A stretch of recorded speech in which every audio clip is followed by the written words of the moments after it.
Let's go over the NFHS new rules for the 2024 through 2025 basketball season.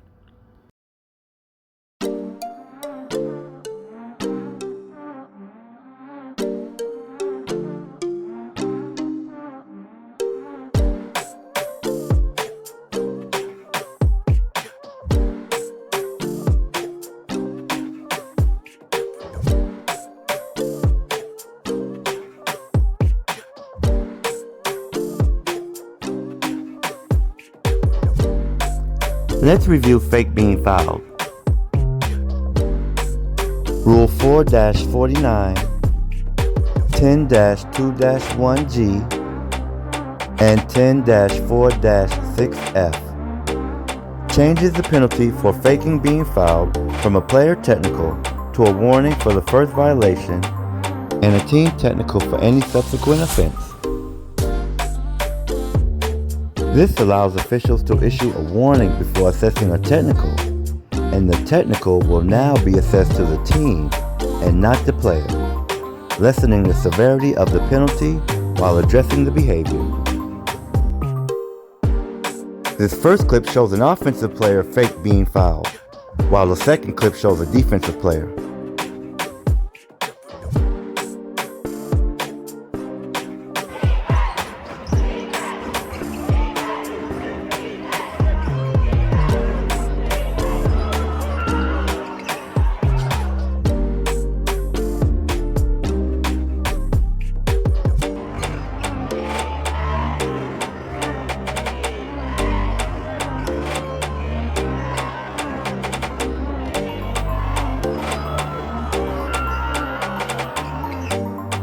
When ruling a violation on an offensive player for fake being fouled, be sure to identify which team has team control prior to blowing your whistle by identifying which player has player control. After that's done, notify the bookkeeper, then if asked, give the head coach a short descriptive reason of why you ruled the flop warning. That sequence should look like this. Blow your whistle or stop play. Issue the flop warning. Make sure you announce the player's color and number while you're signaling. Designate the ensuing throw-in spot. Report the flop information to the scorer at the table. If asked, give the coach a brief description on why you ruled the flop warning. Then be ready to put the ball back in play. And in case you're wondering about the sequence for calling a flop technical foul, it's practically the same. Just replace the throwing spot signal with the technical foul signal. And keep this in mind, the team who last had team control prior to the flop warning will retain team control. If the result of the flop is a technical foul, the offended team will receive 2 free throws plus possession of the basketball from the division line opposite the scorer's table. Now watch the defender as he fakes being fouled.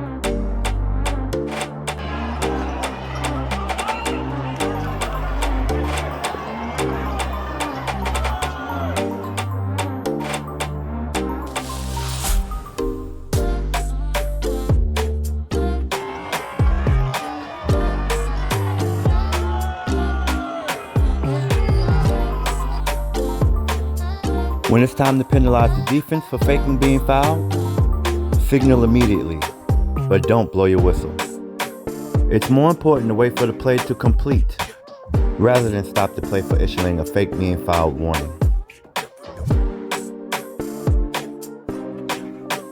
Dunking a dead ball. Rule 10-2-7 and Rule 10-5-1I changes the penalty for dunking or attempting to dunk or stuff a dead ball from a bench technical to a team technical. This change continues to penalize the offending team with a team technical foul, but no longer requires the coach to lose the coaching box to start the game, and no personal foul is awarded. Now let's watch this clip.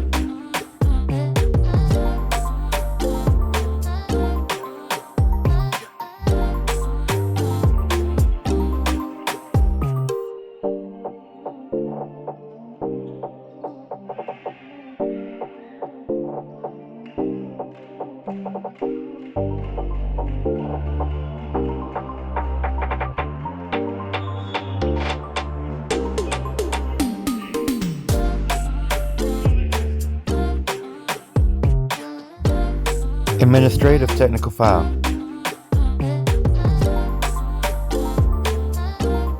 Rule 10-1-1 penalty, 10-1-2 penalty, 10-2-7 penalty, and 10-5-1 penalty. Establishes that all administrative, team, and bench technical fouls that occurred during pregame offset.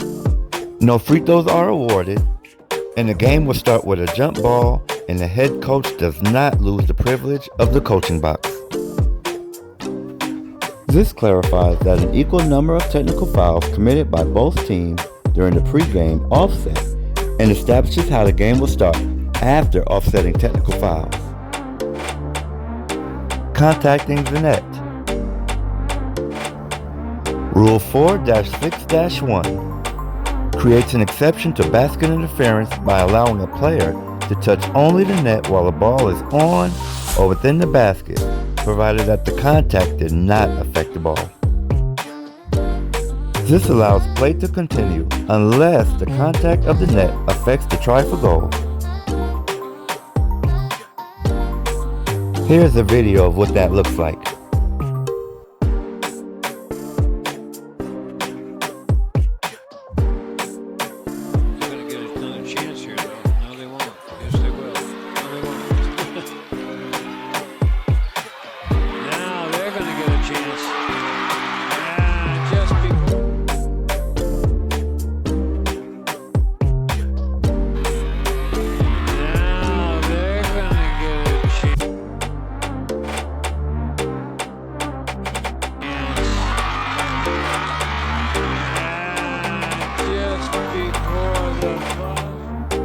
Delay of game penalty.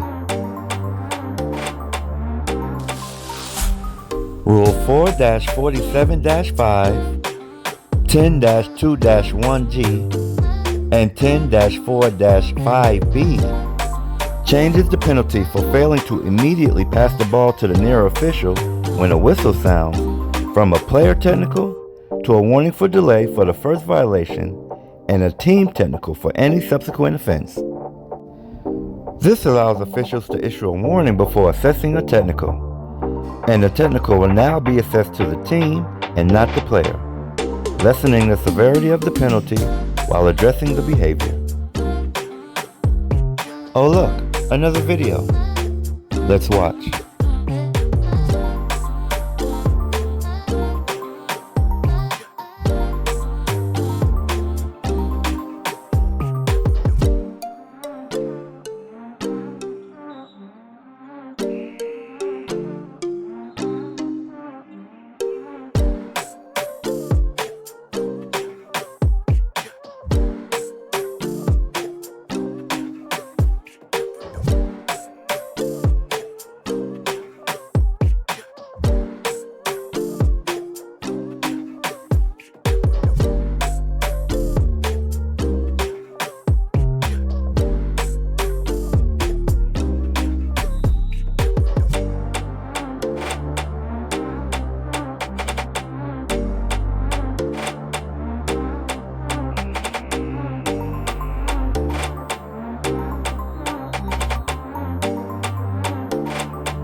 Closely guarded count. Rule 9-10-1A note and 4-10 allows state associations to adopt a modification to the closely guarded rule if they have adopted the 35-second shot clock, allowing players to dribble the ball for more than 5 seconds while closely guarded, and maintain that a player may not hold the ball for 5 or more seconds. This permits states utilizing the 35-second shot clock to allow players to dribble without enforcing the closely guarded rule, since they have a 35-second time limit to attempt a try for goal, maintaining an appropriate pace of play. Time for a video.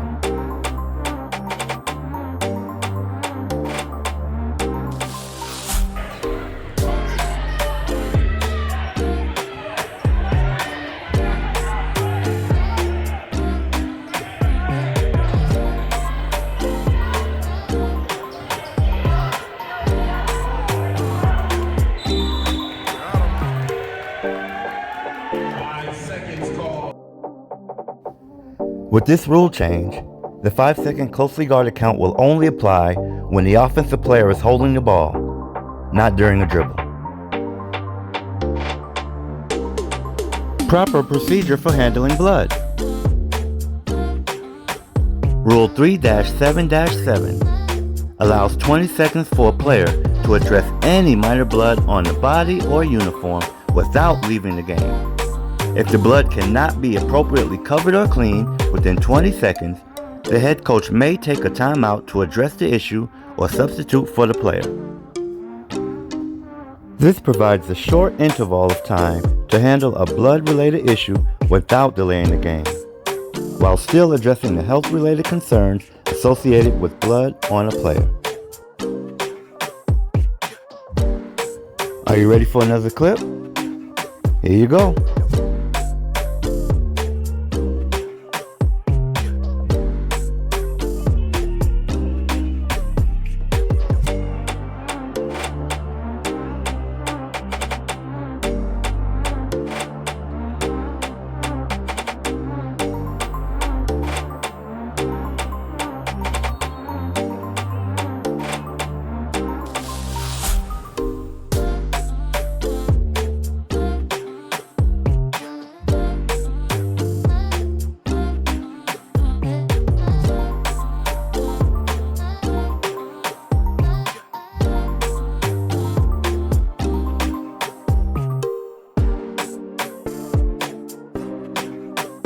After determining blood on the jersey or body, notify the head coach. Then ask the head coach if they would like 20 seconds to resolve the issue. If that answer is yes, notify the scorekeeper to start the clock. If the answer is no, request a substitute, then get back to the game. Injured player. Rule 3-3-6 requires a player who has been injured to be removed from the game if the coach is beckoned by the official. Whether the coach enters the playing area or not, or if bench personnel enters the court without being beckoned, the coach may still use a timeout to continue assessment of the injury and keep the injured player in the game. This creates consistency for officials that an injured player is subject to removal from the game when an injury occurs and the coach or team personnel are beckoned, or if they enter the court without an official beckoning.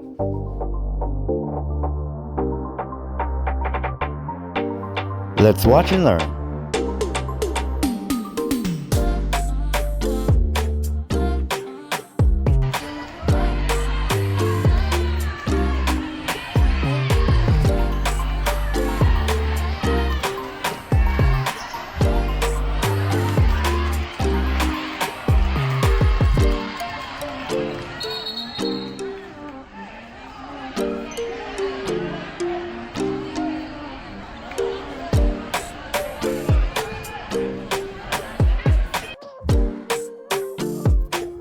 Rule 5-8-2 note says when a player is injured, the official may suspend play after the ball is dead, or is in control of the injured player's team, or when the opponent completes a play. A play is completed when a team loses control or withholds the ball from play by ceasing to attempt to score or advance the ball to a scoring position. When necessary to protect an injured player, the official may immediately stop play.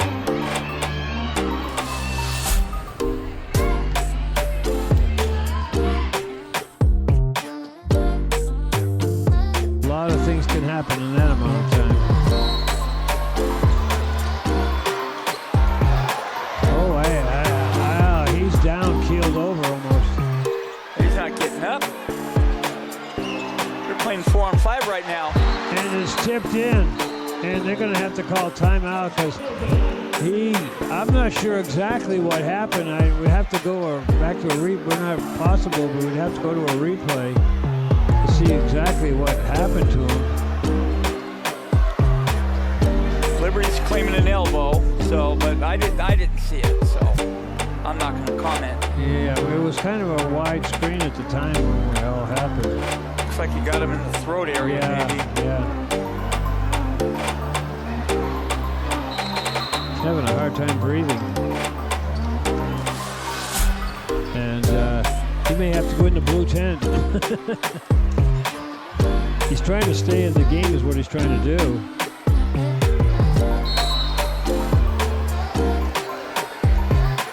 But now it's a falling out of bounds. Rule 7-1-1 establishes that a player is out of bounds if contact by a teammate or other bench personnel outside the boundary line provides an advantage, allowing the player to remain in bounds. This establishes that a player cannot be assisted from outside the boundary line by teammates or bench personnel to remain in bounds. Use of electronics. Rule 1-19 limits the use of electronic devices used during a game for the purpose of recording and tracking stats, reviewing or diagramming plays, or other similar contest-related functions.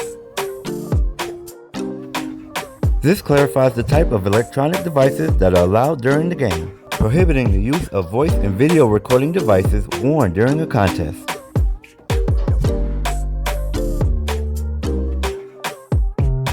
Be sure to check your rulebook and casebook for these new rule and editorial changes.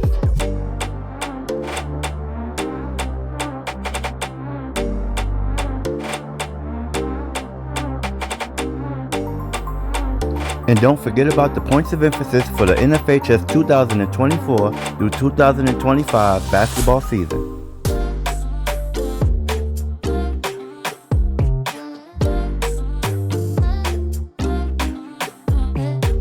And as a friendly reminder, let's all review the official's code of ethics.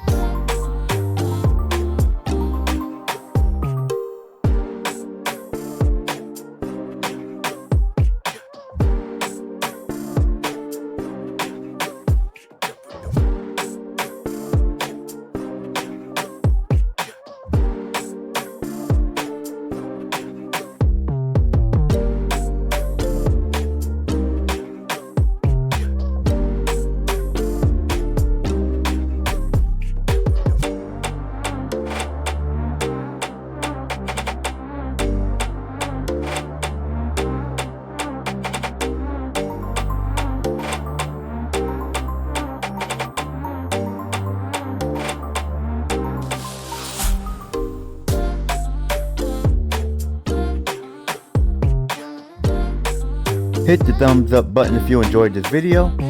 Let me know what you think, and please feel free to share.